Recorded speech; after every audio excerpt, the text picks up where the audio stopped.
Aladdin और जादुई चिराग। एक समय की बात है, अलादीन नाम का एक लड़का एक छोटे से कस्बे में अपनी गरीब विधवा माँ के साथ रहता था। एक शाम जब वह खेल रहा था, एक अजनबी आया और बोला, मैं तुम्हारा मामा हूँ, मुझे अपने घर ले चलो, मैं बहुत सारी मिठाइयाँ लाया हूँ। जब अलादीन उसे घर ले गया, तो अजनबी ने माँ से कहा, तुम सब मुझे नहीं जानते क्योंकि मैं पिछले 40 वर्षों से धन कमाने के लिए दूर हूँ। अजनबी वास्तव में एक चालाक जादूगर था जो अलादीन को अपने फायदे के लिए इस्तेमाल करना चाहता था। उसने माँ से कहा कि वह लड़के को अपने साथ भेज दे और वह अलादीन से काम कराए और पैसे कमाए। अगली सुबह वे दोनों चले गए और पहाड़ियों और घाटियों की यात्रा की। अलादीन को जादूगर से एक खूबसूरत अंगूठी भी मिली। एक दिन वे एक सुनसान घाटी में पहुंचे। वहां जादूगर ने कुछ मंत्रोच्चारण किया और जमीन पर एक पत्थर दिखाई दिया। जादूगर ने एक मशाल जलाई और उसे अलादीन को दिया और कहा, पत्थर हटाओ और अंदर जाओ।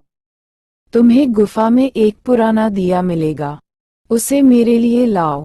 अलादीन गुफा के अंदर गया और गुफा के एक कोने में जवाहरात और कीमती पत्थरों को देखा। उसने उन्हें खूब इकट्ठा किया। वहां से वह पुराना दिया भी मिला। अलादीन ने उस चिराग को उठाया और गुफा के मुहाने पर लौटाया। जादूगर ने उसे पहले दीपक देने को कहा और फिर वह उसे बाहर खींच लेगा। जब अलादीन ने ऐसा करने से मना कर दिया तो उसने गुफा को एक बड़े पत्थर से बंद कर दिया। चूंकि अंदर बहुत ठंड थी, उसने कुछ गर्माहट पाने के लिए अपने हाथों को आपस में रगड़ना शुरू कर दिया। संयोग से उसने जादूगर की दी हुई अंगूठी को रगड़ दिया। रिंग से गाढ़ा सफेद धुआं निकला और एक जिन प्रकट हुआ। मैं आपके लिए क्या कर सकता हूँ, मेरे स्वामी? जिन से पूछा। मुझे घर ले चलो, अलादीन ने आदेश दिया। जब वह घर लौटा तो उसने उस पुराने दिए के साथ साथ सारा खजाना अपनी माँ को दे दिया। वह बहुत खुश थी।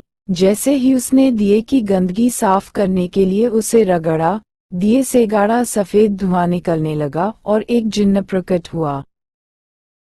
हे गुरु, मैं आपके लिए क्या कर सकता हूँ? जिन से पूछा। अलादीन ने आदेश दिया, हमें कुछ अच्छा खाना और शराब लाओ।